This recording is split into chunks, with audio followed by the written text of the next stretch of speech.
संगवारी हो, राम राम, जय जोहार, जय छत्तीसगढ़। मोर नाम शेखर है। मैं नॉलेज हब कोचिंग संचालित करता हूँ रायगढ़ छत्तीसगढ़ में, आपके अपन प्रदेश छत्तीसगढ़ में। संगवारी हो, आज 7 जनवरी है। 7 जनवरी के समाचार आप मन के सम्मुख लेकर के हाजिर हुए हों। जो समाचार है वो समाचार जितना लिखाए है वो कर ले कहीं ज़्यादा रथे। अगर आप मन सिर्फ स्क्रीनशॉट खींचे के इरादा ले ये चैनल ले देखता तब बहुत नुकसान करा था। काबर कि जितना कुछ लिखाए है ओकर ले ज़्यादा जानकारी जब मैं समाचार ला बताता हूँ तब वो माध्यम ले आप ला प्राप्त होते।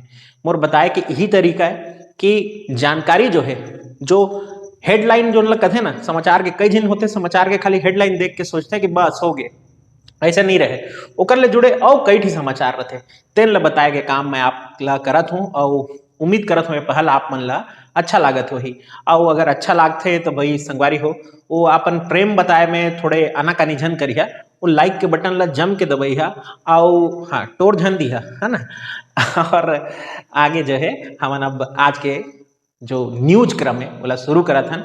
हिंदी में आत हूँ और हिंदी में आके शुरू करत हूँ। पहला समाचार, आमदाई खदान। आमदाई खदान पहले भी मैं आपको चर्चा में बताया था और ये खदान नारायणपुर जिले में, नारायणपुर जिले में मौजूद ये खदान लौह अयस्क की एक खदान है जिसको राज्य सरकार के द्वारा लीज पर यानी किराए पर उत्खनन के लिए दिया गया है। किस कंपनी को दिया गया है ये एक अगला प्रश्न है। निक्को नाम की कंपनी को ये जो प्राइवेट संस्था है उसे दिया गया है। अब ये जो खदान क्षेत्र है वो यानी कि आमदाई खदान क्षेत्र, ये माना जाता है कि ग्रामीणों का देव स्थल है, देवगुड़ी वाला स्थल जिसको कहते हैं, और यहाँ से उनकी आस्था जुड़ी हुई है, इसलिए इसका विरोध हो रहा है। लगभग 24 ग्राम पंचायतें इसका विरोध कर रही हैं और ये एक बहुत बड़ी संख्या है। ये विरोध लगातार अब 1 महीने के करीब से चला आ रहा है और राज्य प्रशासन अभी तक इसमें कुछ भी कार्यवाही नहीं किया है। बहरहाल नारायणपुर और उसके आसपास के जो और भी क्षेत्र के लोग हैं वो इस पहल का हिस्सा बनते जा रहे हैं और उम्मीद करते हैं कि इस पर कोई जल्द से जल्द नतीजा निकले। फिर बात करेंगे प्रवीर कृष्ण जी की। प्रवीर कृष्ण जी ट्राइफेड के प्रबंध निदेशक हैं। ट्राइफेड एक ऐसी संस्था है जो कि ट्राइबल विलेजेस में, यानी कि जो हमारे जनजातीय क्षेत्र होते हैं वहाँ के प्रोडक्ट्स आदि को, वहाँ के शिल्प कला आदि को एक व्यापार का मंच प्रदान करती है, एक ऐसा मंच प्रदान करती है जो लोगों के सामने तक उस प्रोडक्ट को पहुंचाता है। यानी कुल मिलाकर के ट्राइबल क्षेत्र के विकास के लिए, आर्थिक विकास के लिए कार्य करने वाली संस्था है ट्राइफेड, और उसके प्रबंध निदेशक है प्रवीर कृष्ण। वैसे प्रवीर कृष्ण और बस्तर क्षेत्र का नाता पुराना है। जब छत्तीसगढ़ विभाजित नहीं, मतलब अलग नहीं हुआ था मध्य प्रदेश से, तो प्रवीर कृष्ण जी बस्तर के कलेक्टर हुआ करते थे। और किस्सा है इमली आंदोलन का। बस्तर का बहुत फेमस इमली आंदोलन इन्हीं के द्वारा शुरू किया गया था। अब आपको थोड़ी सी इसके बारे में जानकारी दे देते हैं।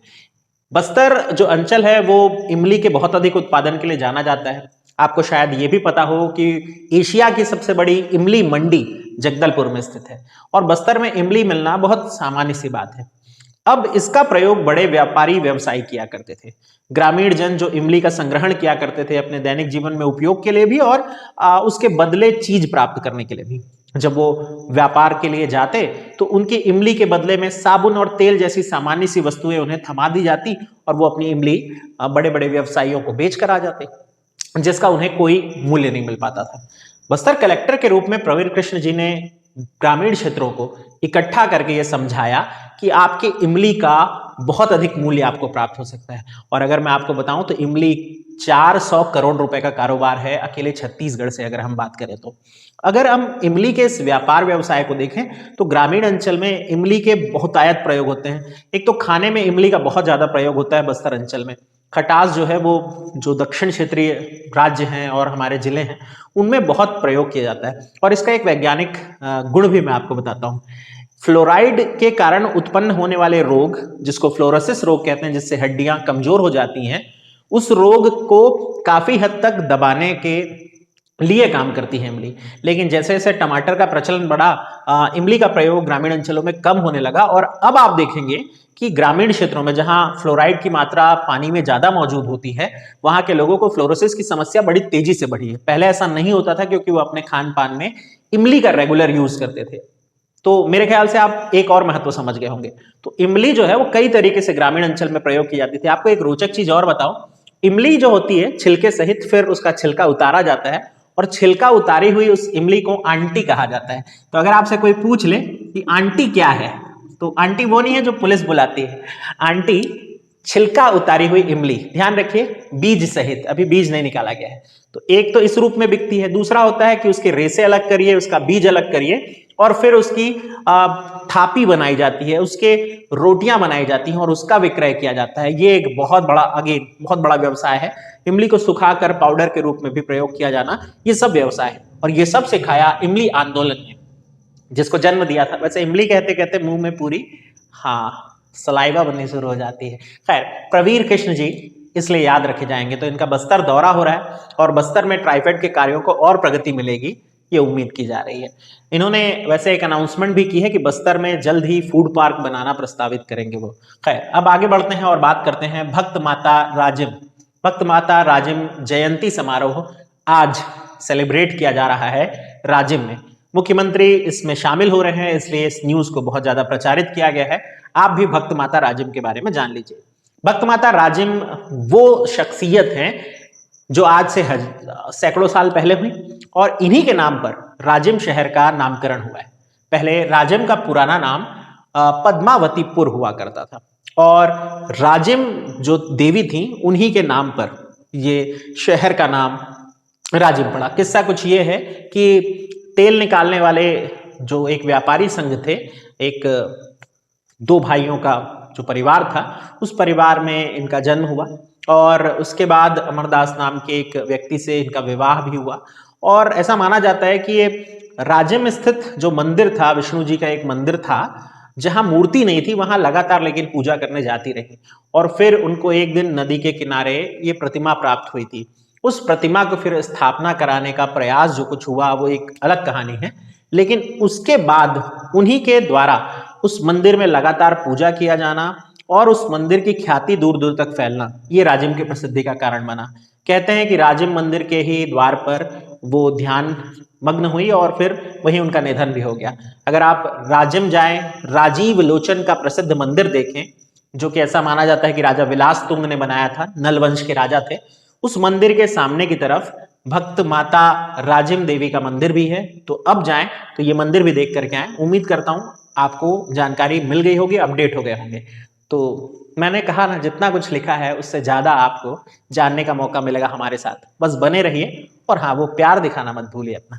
फिर बात करेंगे जिला सहकारी केंद्रीय बैंक मर्यादित राजनांदगांव। ये मर्यादित का मतलब है रन बाई कौन सा जिला? राजनांदगांव जिला। तो जिला सहकारी केंद्रीय बैंक, सहकारी बैंक यानी कि कोऑपरेटिव बैंक होता है। इस बैंक के अगर बारे में बताएं तो इस बैंक को आरबीआई के द्वारा यानी रिजर्व बैंक ऑफ इंडिया के द्वारा केंद्रीकृत भुगतान प्रणाली में शामिल कर लिया गया है। छत्तीसगढ़ का यह पहला ऐसा सहकारी बैंक हो गया जिसको आरबीआई ने केंद्रीकृत भुगतान प्रणाली में शामिल किया है। इसका मतलब यह है कि अब इस बैंक से ही जो एनईएफटी का प्रोसेस होता है, नेफ्ट प्रोसेस जिसको आप कॉमनली कह देते हैं, यानी पैसे ट्रांसफर की प्रक्रिया बैंक टू बैंक या चेक क्लियरिंग की प्रक्रिया वगैरह, वो सब अब इस बैंक के माध्यम से हो सकेगी। तो यहाँ के जो खाता धारक है उन्हें दूसरे बैंक में अपनी एनईएफटी या चेक क्लियरिंग आदि के लिए दौड़ना नहीं पड़ेगा।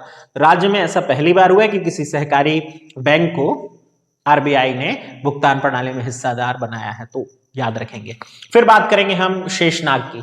शेषनाग से किया गया कोयले का परिवहन, सुनने में टाइटल मजेदार लगता है। शेषनाग है क्या, ये आप पहले से जानते हैं। शेषनाग एक लंबी रेल है जिसको छत्तीसगढ़ रेल मंडल ने संचालित किया था। अभी ये रेल फिर से संचालित हुई। वैसे अभी एक सेमिनार में अमेरिका, ब्रिटेन, जर्मनी के बड़े बड़े वैज्ञानिकों ने इस जो प्रयास है उसकी बड़ी सराहना की थी। वो इस तकनीक से हतप्रत थे कि कैसे एक साथ इतनी लंबी रेल का संचालन किया जा सकता है। बहरहाल इस तरह की रेल फिर से संचालित हुई कोरबा से भिलाई के बीच, और इस बार तो लदी हुई ट्रेन, बकायदा कोयले से भरी हुई ट्रेन, और एक साथ 16,000 टन कोयला कोरबा से भिलाई भेजा गया। ये 280 किलोमीटर लंबा सफर था जिसे महज 7 घंटे में ट्रेन ने पूरा किया। 4 ट्रेनों को जोड़ करके, 4 ब्लॉक्स को जोड़ करके ये ट्रेन बनाई गई थी। 4 इंजन भी लगे हुए थे और हर इंजन में ऑपरेटर मौजूद थे, लेकिन मेन जो इंजन था वहीं से सारी चीजें क्रियान्वित हो रही थी। यानी व्यक्ति का जो कर्म भार है, यानी कि वर्कलोड, वो भी कम होगा और ये प्रक्रिया एक साथ एक अधिक मात्रा में परिवहन जो है कोयले का वो भी कर सकेगी। तो शेषनाग ट्रेन को जरूर याद रखिए, मालवाहक गाड़ी है जहां कोरबा और भिलाई के 280 किलोमीटर की दूरी को 7 घंटे में 4 लोड रैक को एक साथ जोड़ करके पूरा किया। उम्मीद है आप अपडेट हो गए होंगे। फिर बात करेंगे बसंत साहू जी की। बसंत साहू जी को 21वें क्रम का दाऊ रामचंद्र देशमुख स्मृति बहुमत सम्मान प्रदान किया जा रहा है इस साल 2021 का। 2021 ये थोड़ा ध्यान रखेंगे, दिया जाना था पिछले साल लेकिन प्राप्त हो रहा है इस वर्ष। बसंत साहू जी कुरुद के निवासी हैं, दिव्यांग हैं, हाथों से उनको जो कहना चाहिए असक्षम है, थोड़े क्या 95% असक्षम है। लेकिन मजेदार बात तो ये देखिए, जीवंत बात तो ये देखिए कि वो उसी असक्षम हाथ से चित्रकारी करते हैं और इतनी अच्छी चित्रकारी कि लोग हतप्रद रहते हैं कि एक दिव्यांग व्यक्ति कैसे इतनी कलात्मक चित्रकारी कर सकता है। तो वो अपने उस टूटे हुए हाथ से ही चित्रकारी कर लेते हैं और इस बार उनको सम्मान दिया गया है दाऊ रामचंद्र देशमुख स्मृति बहुमत सम्मान। वैसे इनकी चित्रकारी आप चाहें तो सर्च करके देख लीजिएगा, बेहद खूबसूरत बनाते हैं। छत्तीसगढ़ अंचल पर चित्रकारी करते हैं, ऑयल पेंटिंग करते हैं। खैर, दाऊ रामचंद्र देशमुख के बारे में यह है कि ये चंदैनी, गोंदा और कारी जैसे नाटकों के मंचन कराने के लिए जाने गए बहुत जाने माने नाट्य कलाकार भी रहे हैं छत्तीसगढ़ के। फिर हम बात करेंगे लम्हा सिंह राजपूत के बारे में। लम्हा सिंह राजपूत दुर्ग की रहने वाली एक युवती हैं और वर्तमान में मुंबई में एक कंपटीशन में वो हिस्सा ली। कंपटीशन था miss Mumbai globe India beauty competition और जीत भी गई। Miss Mumbai globe India beauty competition की विजेता रही है, ब्यूटी कॉन्टेस्ट था और इनका चयन हो गया है अब दुबई में आयोजित होने वाले मिस इंटरनेशनल ब्यूटी कंपटीशन के लिए। उसमें ये प्रतिभागी बनेंगी। बहरहाल छत्तीसगढ़ से प्रतिभा निकल करके आ रही है, याद रखना चाहिए आपको। वैसे फिल्मों के लिए भी इनका चयन हुआ है, ये सुनने में आया, और लैक्मे के विज्ञापन के लिए। वो आपके काम की चीज नहीं है, आप बस करेंगे क्या, ये नाम याद करें। फिर बात करेंगे बालोद की। बालोद इसलिए चर्चा में आ गया क्योंकि बालोद में बर्ड फ्लू के लक्षण दिखने शुरू हो गए। मैंने आपको कल बर्ड फ्लू के बारे में जानकारी दी थी, उम्मीद करता हूं मेरा वीडियो देखे होंगे तो आप बर्ड फ्लू से अपडेटेड होंगे। बालोद में अचानक उड़ते हुए 3 कौवे जमीन पर गिर करके मारे गए और ये बर्ड फ्लू की शुरुआत थी।